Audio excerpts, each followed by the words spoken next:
नमस्कार दोस्तों, मेरा नाम है गगन और आज की इस वीडियो में बात करने वाला हूँ सीएनजी के बारे में। बहुत सारे लोगों की क्यूरियोसिटी कि सीएनजी कार में लगवा लें या सीएनजी कार खरीद लें, सीएनजी के क्या क्या फायदे हैं, क्या क्या नेगेटिव्स हैं, बता दीजिए वगैरह वगैरह। बहुत सारे कमेंट्स थे। काफी दिनों तक मैं वीडियो नहीं बना रहा था, मैं उनको डायरेक्टली आंसर कर रहा था, लेकिन अब मुझे लगा कि जरूरत है वीडियो बनाने की। तो दो चार कार्स जो ऑलरेडी सीएनजी में चल रही थी उनके ओनर से बात की, उनसे एक्सपीरियंसेस पूछे, उनके सीएनजी के बारे में क्या क्या एक्सपीरियंस रहे हैं उनके अब तक, और खुद से एक सीएनजी कार चला के देखा कि जो जो एक्सपीरियंस उन्होंने बताया वो रियल लाइफ में कैसे लग रहे हैं, महसूस किया उनको। और काफी सारा अच्छा कंटेंट तैयार हो गया सीएनजी के बारे में। लगभग सारी इन्फॉर्मेशन आपको इसी वीडियो में दे दूंगा। सबसे पहले शुरुआत करेंगे नेगेटिव से, उसके बाद में आपको पॉजिटिव बताएंगे सीएनजी की, उसके बाद बताऊंगा कि कैसे आपको सीएनजी लगवा सकते हैं या कौन सा सीएनजी लेना चाहिए, फैक्ट्री फिटेड या बाद में लगवाना चाहिए। उसके बाद कुछ एक और इन्फॉर्मेशन भी देंगे। शुरुआत करते हैं नेगेटिव पॉइंट से। वैसे तो इसमें कई सारे नेगेटिव पॉइंट बताऊंगा, 5-6 नेगेटिव पॉइंट्स होंगे, लेकिन बहुत ही कम मायने रखेंगे। आप जब पॉजिटिव साइड को देखेंगे उसके मुकाबले सीएनजी के नेगेटिव पॉइंट्स बहुत ही कम मायने रखेंगे। पहली नेगेटिव चीज जो आ जाती है वो है कॉस्ट। आपको सीएनजी जो है वो ऐसी कोई छोटी टेक्निक नहीं है कि आपको जस्ट मतलब 2-3 हजार रुपए एक्स्ट्रा दिए, टैंक कैपेसिटी और चल गया। आपको कहीं ना कहीं 30 से 35 हजार का खर्चा आ ही जाएगा एक ढंग का सीएनजी किट लगवाने का। उसके बाद दूसरी चीज आती है वो है आपका बूट स्पेस। पूरा का पूरा गाड़ी का ऑलमोस्ट, जो छोटी गाड़ियों का बूट स्पेस पूरा का पूरा सीएनजी टैंक में वेस्ट हो जाता है। उसके बाद आपका बूट स्पेस कोई काम का नहीं रहता है। तो अगर आप अपने बूट स्पेस के साथ कॉम्प्रोमाइज कर सकते हैं तो ही सीएनजी लगवाएं। बड़ी गाड़ी है जैसे कि एर्टिगा है या जिनकी बूट स्पेस थोड़ा ज्यादा है, उनमें जरूर स्पेस बाकी रह जाता है, लेकिन मोस्ट ऑफ द पार्ट जो है बूट स्पेस का वो यूटिलाइज हो जाता है सीएनजी के अंदर ही। तीसरी चीज जो आती है वो है इंजन की वियर एंड टियर। क्योंकि सीएनजी थोड़ा ज्यादा टेम्परेचर पे बर्न होता है पेट्रोल के मुकाबले, तो आपकी इंजन में वियर एंड टियर ज्यादा होगी। उसके कारण आपको इंजन की मेंटेनेंस या इंजन पे थोड़ा ज्यादा ध्यान देना पड़ेगा। अगर आप सीएनजी बाद में फिट करवाते हैं, अगर आप सीएनजी पहले से ही सीएनजी फिटेड कार ले रहे हैं कंपनी से ही, तो इस चीज का ध्यान कंपनी दे चुकी है। लेकिन अगर आप सीएनजी बाद में लगवाते हैं तो आपको टाइमली इंजन को चेक करते रहना है कि सीलिंग्स परफेक्ट है या नहीं है, इंजन की जो सीलिंग्स है वो कोई तरह का लीकेज तो नहीं है। इन चीज का ध्यान देना पड़ता है। उसके बाद ऑयल चेंज और एयर फिल्टर चेंज थोड़े फ्रीक्वेंट हो जाते हैं, क्योंकि एयर सीएनजी जो है खराब एयर में बहुत पुअर परफॉर्मेंस देता है, और शहरों में डीजल में पॉल्यूटेंस ज्यादा होते हैं, गांव वगैरह के एरियाज में डस्ट ज्यादा होती है, तो एयर फिल्टर थोड़ा जल्दी खराब हो जाए, जल्दी चेंज करवाना बेहतर रहेगा। उसके बाद ऑयल, क्योंकि ज्यादा टेम्परेचर पे चलेगा तो ऑयल को नुकसान ज्यादा होगा, और इसी वजह से आप ये रिकमेंड किया जाता है कि ऑयल आप टाइम से पहले ही चेंज करें अगर आप सीएनजी पे गाड़ी को चला रहे हैं तो। फिर जो एक मेजर इश्यू आता है वो है कि अगर आपने कार पेट्रोल इंजन पे ली है और आप बाद में सीएनजी फिट करवा रहे हैं तो वारंटी जो है इंजन की वो चली जाती है। ये इशू कई लोगों को मुश्किल में डाल देता है, वो सोच में पड़ जाते हैं कि वारंटी नहीं होगी तो क्या होगा वगैरह वगैरह। वैसे कई ऐसी कार्स में यूजुअली लोग उन कार्स में सीएनजी यूज करते हैं जिनका इंजन बहुत ट्राइड एंड टेस्टेड है, जैसे वैगनआर का, K10 का। तो ये इंजन काफी रिलायबल रहा है, तो ज्यादा लोगों को दिक्कत नहीं आती वारंटी वगैरह की।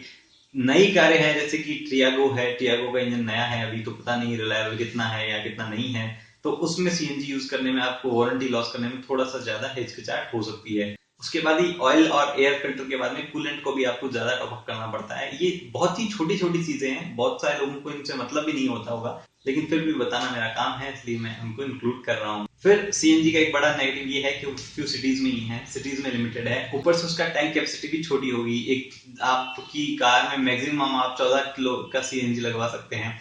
उस सूरत हाल में आपकी गाड़ी की रेंज ज्यादा से ज्यादा 200-300 किलोमीटर होगी, इससे ज्यादा रेंज नहीं हो पाएगी।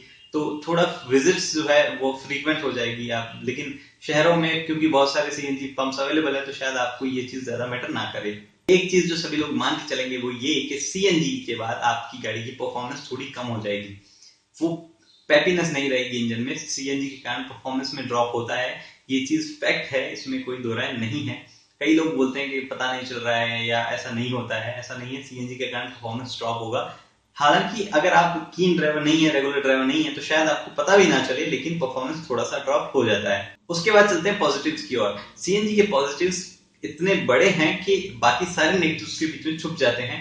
हालांकि ज्यादा पॉजिटिव नहीं है, एक दो पॉजिटिव है, लेकिन उनका इम्पैक्ट जो है वो इतना बड़ा है कि बाकी सारे नेगेटिव पॉइंट्स के पीछे छुप जाते हैं। सबसे बड़ा पॉजिटिव ये है कि सीएनजी से आपको ज्यादा बेहतर माइलेज मिलता है। पेट्रोल के मुकाबले सीएनजी कहीं ना कहीं 1.5x आपका माइलेज कर देगा। जैसे कि अगर आपको मिल रहा था शहर में 15 किलोमीटर पर लीटर का माइलेज, तो आपको सीएनजी से 21-22 किलोमीटर पर केजी का माइलेज मिल जाएगा। उसके बाद सीएनजी सस्ती है, ये उसका दूसरा बेनिफिट। तीसरी चीज, सीएनजी एनवायरमेंट फ्रेंडली है, पेट्रोल के मुकाबले बहुत कम पॉल्यूटेंट्स करती है, तो आप एनवायरमेंट को भी बचाने का प्रयास करते हैं। उसके बाद जब कॉस्ट रिड्यूस हो ही रही है, अगर आप डेली 30, 40, 50 किलोमीटर कम्यूट करते हैं तो आप कहीं ना कहीं एक साल में 30-40 हजार रुपए बचा लेते हैं सीएनजी से, जो कि एक बहुत बड़ी कॉस्ट है। और जब सिटी ड्राइव्स करते हैं, मोस्टली सीएनजी सिटीज में ही अवेलेबल होता है, बड़ी बड़ी सिटीज में ही, और उन सिटी ड्राइव्स में सबसे बेस्ट अल्टरनेट फ्यूल का जो है वो सीएनजी इसलिए हो जाता है क्योंकि एक तो वो पोल्यूशन कम करता है, दूसरा वो अवेलेबल हो जाता है इजीली, सस्ता है, माइलेज बेहतर दे रहा है, तो और क्या चाहिए। डीजल से भी ज्यादा माइलेज आपको सीएनजी दे देता है, तो सबसे बेटर सिटी के लिए सबसे बेटर फ्यूल भी सीएनजी ही है। एक और सीएनजी का फायदा ये होता है कि इंजन नॉइस कम होती है। हर गाड़ी में नहीं हो पाता है ये, लेकिन मोस्ट ऑफ द कार्स में देखा गया है कि इंजन थोड़ा और स्मूथली रन करने लग जाता है, नॉइस कम होती है उसमें। हालांकि इंजन का टेम्परेचर बढ़ जाता है लेकिन स्मूथनेस आ जाती है। अब बात करते हैं सीएनजी लगवाएं कहां से। बहुत सारे लोग जिनकी रिक्वायरमेंट के हिसाब से अब तक उनको लगा कि सीएनजी सीख बेटर है, तो उनको ये क्वेश्चन होगा कि सीएनजी एक्टिव लगवाएं कहां से, कौन सा लगवाएं, कैसा लगवाएं। तो पहली चीज जो मैं ये रिकमेंड करूंगा वो ये कि अगर आप नई कार ले रहे हैं तो कोशिश कीजिए आप ऑलरेडी ऐसी कार लें जिसमें सीएनजी आता है।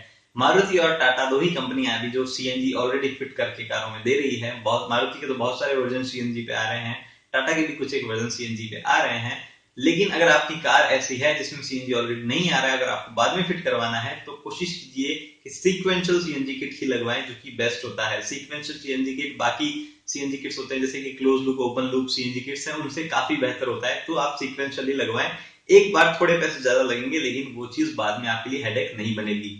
कई लोगों को ये एक रूमर सा लगता है कि भाई सीएनजी जो है ऑटोमेटिक में नहीं चलेगा, या चलेगा क्या है, असली असली सच्चाई क्या है इसके पीछे।